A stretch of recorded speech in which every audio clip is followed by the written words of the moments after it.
Me trajnerin e Vllaznisë ne po sqaroj përmesh Enja Llazani, profesor duke një dëshiruar jashtë masit keni të drejtë, shpërdoruat një mundësi të artë përfitore. E kishit në lojë në dorë në kohën e rregull edhe në kohën shtesë.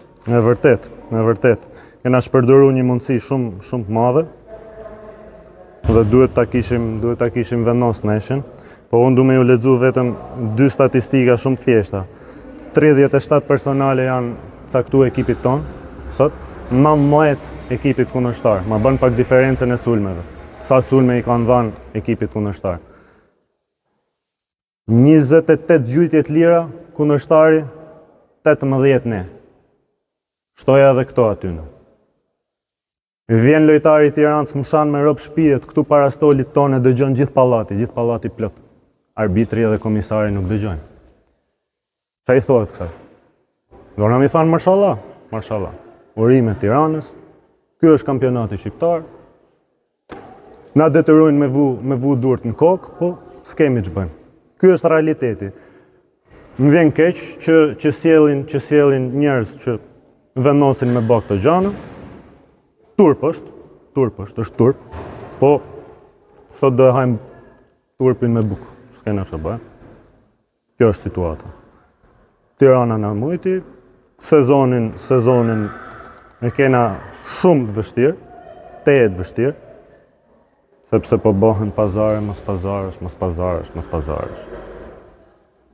Nuk po luhet ma basketbol. Nga një Vllaznicë që pretendoj të rritej në klasifikim në fazën play-off tashme, duke si rrezikon paksa? Shumë, jo paksa. Rrezikojmë shumë. Mirë po ne do bëjmë maksimumin. Jemi një nga ekipet që ka investuar më shumë në roster. Kemi sjellë edhe përforcime. Një lojtar na u ça, tjetrin e gjujtën në fytyrë. Shohim që tjetri del jashtë aty me top në dorë. Nuk shikohet, nuk dëgjohet. Nuk di çfarë them.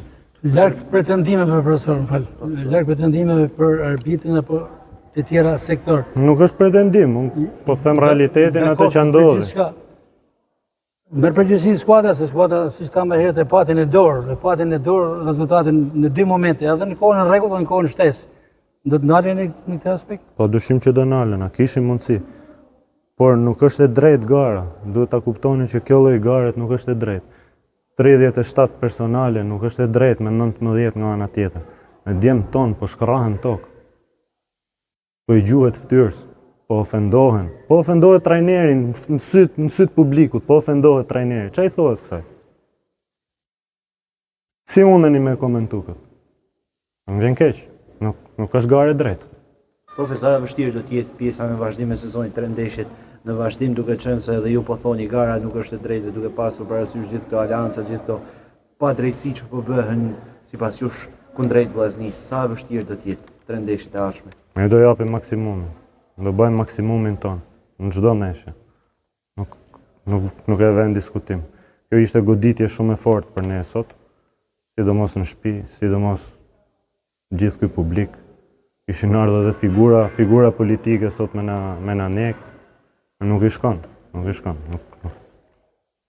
shkon basketbollit kjo faqe. Ku luhet ndeshja e ardhshme? Ndeshja e ardhshme luhet në Tiranë me Beslidhjen, një kundërshtar shumë i fortë. Numri 1 në Shqipëri, pasi humje, e drejtuar shumë mirë nga trajneri Bilali, investuar që në fillim të sezonit me lojtar shumë cilësor. Do shkojmë të bëjmë maksimumin ton, pse jo, të tentojmë edhe fitore. Faleminderit. Faleminderit.